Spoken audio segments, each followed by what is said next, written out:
Hello again, everybody! Zagatech is here with the Atakline for Wednesday, April the 10th, 2013, alright?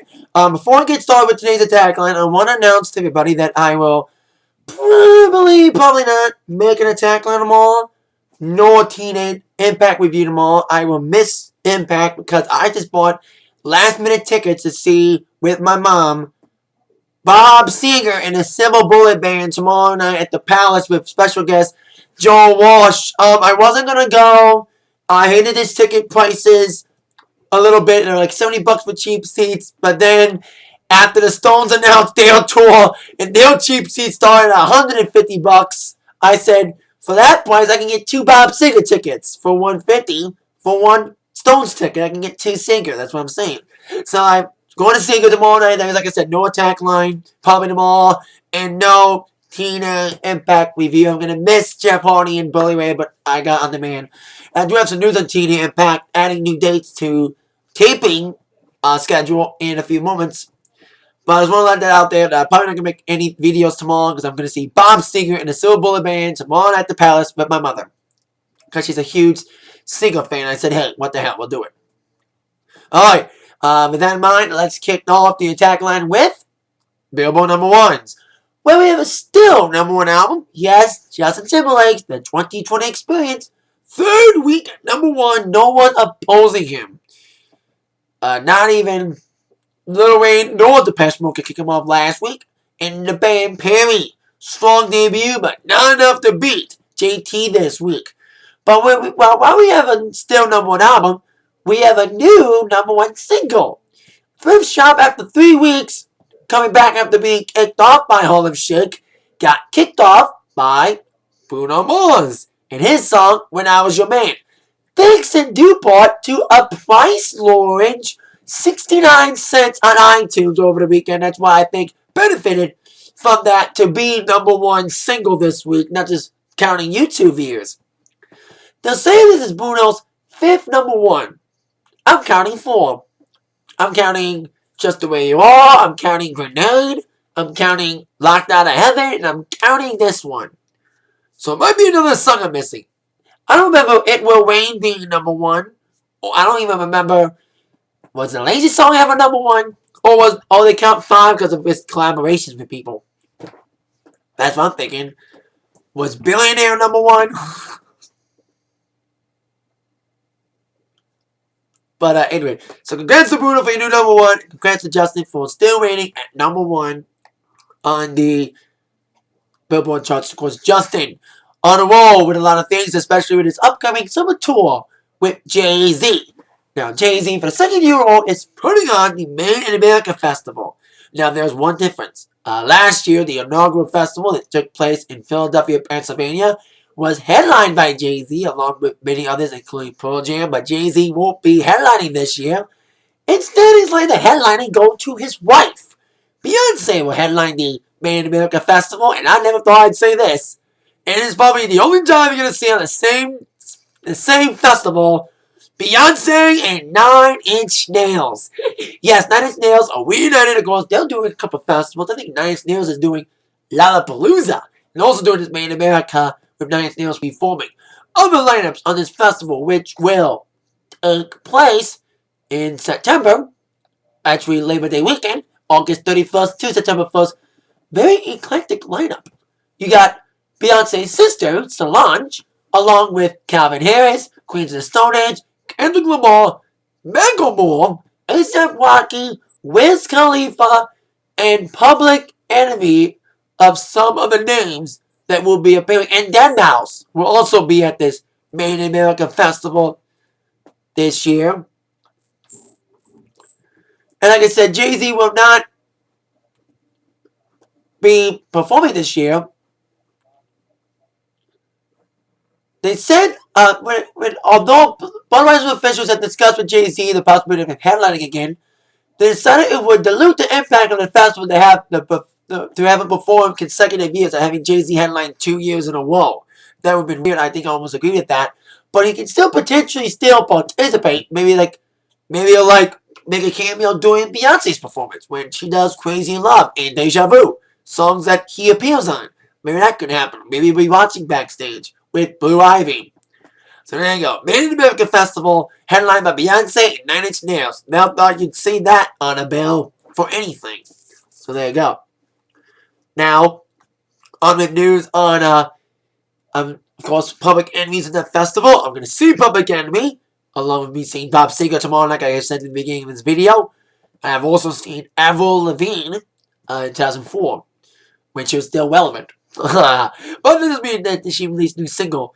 Of course, this week was a big week for releasing new singles. Of course, I mentioned on Monday's Atakline that Selena Gomez released her new single, Come and Get It, on Monday. I don't like it that much, like I mentioned in my review of the song on the Atakline Monday. But today, Avril Lavigne released her new single. Actually, it was released Monday night. It was supposed to be released tomorrow, but yesterday. But it was out. Here's to Never Growing Up. I like Selena's song. I'm not a big fan of it. I'm a disc jockey, as you all know. I say I'm DJ Zacatech. I'm here. I like dancey poppy songs. And Avril Lavigne, her last album, Goodbye Lullaby, she had that one okay song, kind of a poppy rocky dated song, What the Hell.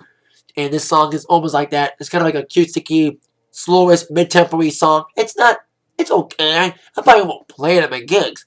But I like Avril. It's a decent song. It's okay. So there you go. Avril Lavigne releases a new song, Here's to Never Growing Up. She released a lyric video with help from fans. But she'll probably release a real video very soon. Now, on with, of course, I mentioned, when I'm talking about the Made in America Festival, Public Enemies on the bill. They'll soon be in the Rock and Roll Hall of Fame. 1 week from tomorrow is the induction ceremony. But today, however, another Hall of Fame announces their inductees for this year. Another museum I've been to besides Rock and Roll Hall of Fame Museum, the Country Music Hall of Fame. They announced their inductees for this year, including classic artists like Bobby Bear, Cowboy Jack Clement, but the one performer that's like the headliner of this class of 2013, Kenny Rogers, is going in the Country Music Hall of Fame. Of course, in my mind, he deserves it. Huge country music legend, movies, TV. You can go down the list of his songs that are huge. Lucille, Out of the County, The Gambler, of course, his most famous one. Or Ruby Don't Take Your Love to Town, Lady, his duet with Sheena Easton, and Dolly Parton, of course. We've got Tonight by Seger, originally, and Dolly Parton, like I mentioned, Islands in the Stream, of course. So he had a huge run of 20 number ones in his career from 77 to 87. He has sold more than 50 million records, so it's a huge achievement for Kenny Rogers, despite having so many plastic surgery and jokes made about him. He is going in the Country Music Hall of Fame this year. I think the ceremony will take place, I don't know when it will, but congrats to all the inductees, especially Kenny Rogers in the Country Music Hall of Fame, class of 2013. Of course, WWE Hall of Fame had their ceremony air on TV last night. I didn't watch it because I'm boycotting it because they didn't put on Mick Foley, plus I had other shows to watch, like Tosh Porno and Jesselneck. Neck. So there you go. Now, speaking of the WWE, if you didn't see my wall review on Monday, of course, I talked all about the fan chanting. And I just read that on the UK iTunes charts, Fandango's theme is heating up the charts because of the chant of the song. I've been humming it a lot myself in the last 48 hours because of the song. I can't. It's in my head now. And last year's Mania, I didn't mention this on my wall review on Monday. The War of the Mania last year was one of the best wars. The crowd was great as well, with Brock Lesnar returning, and the invention of the Yes chant. So, you got a lot of British fans and Canadian fans who like to chant. So that's probably why they had those chants going on, especially when Barrett won the IC Championship on Monday. And I bet you the Fandango chant would be like the next thing. And it could be like the thing that could make Fandango. People making fun of him. I've been bitching about him, but you know what? This theme could be the best thing that ever happened to him with the fans humming his theme a lot. So. That's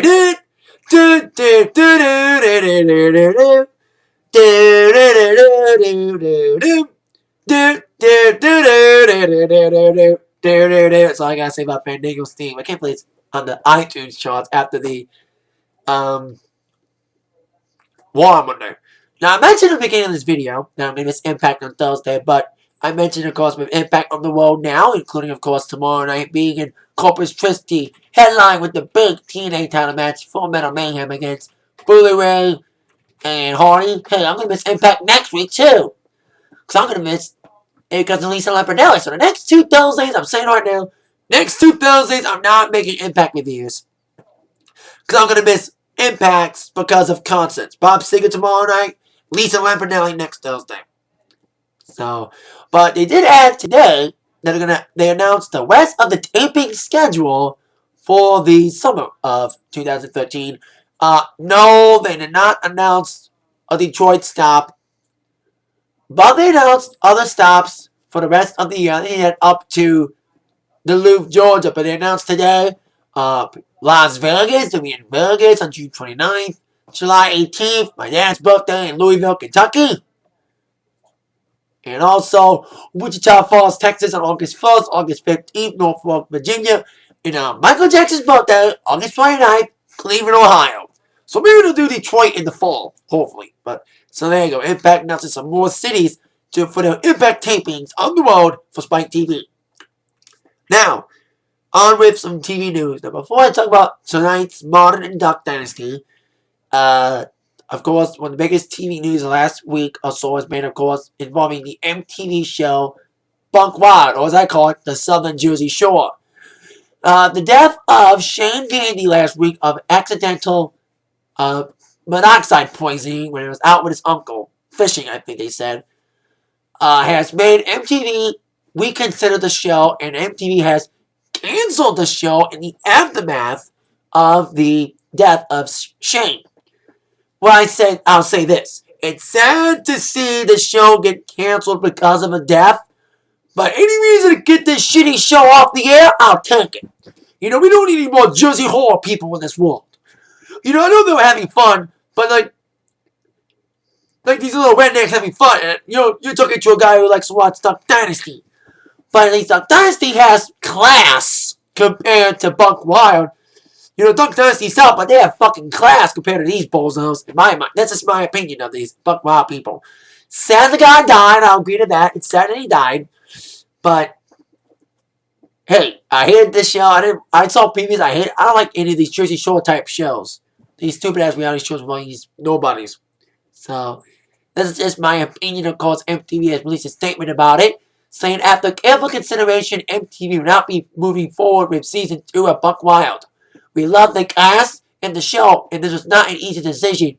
But given Shane's tragic passing and his central presence on the show, we felt it was not appropriate to continue without him. We were wanting a special Buckwild vs.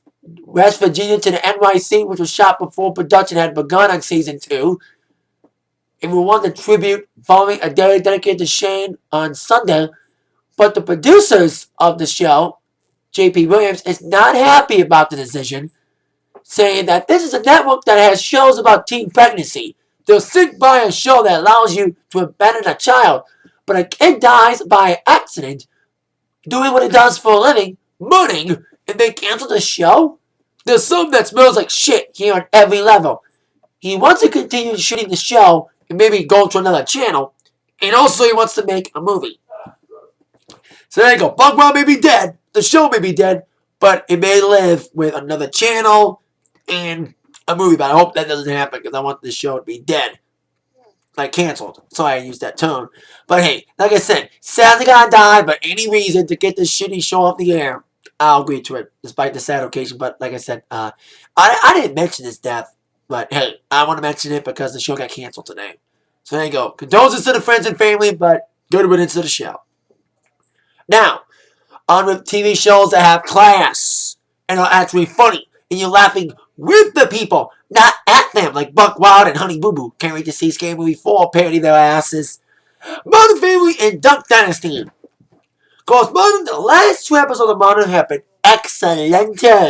Especially last week's episode with the parenting episode. That was another great episode last week, and about honoring your heritage and stuff and letting your kids do whatever they want and not having to boss them around. That was kind of a funny episode last week, and I hope that this week they can pull the hat trick of 3 successful back-to-back episodes. I think this half of season 4 is probably the best episodes they've done all season long.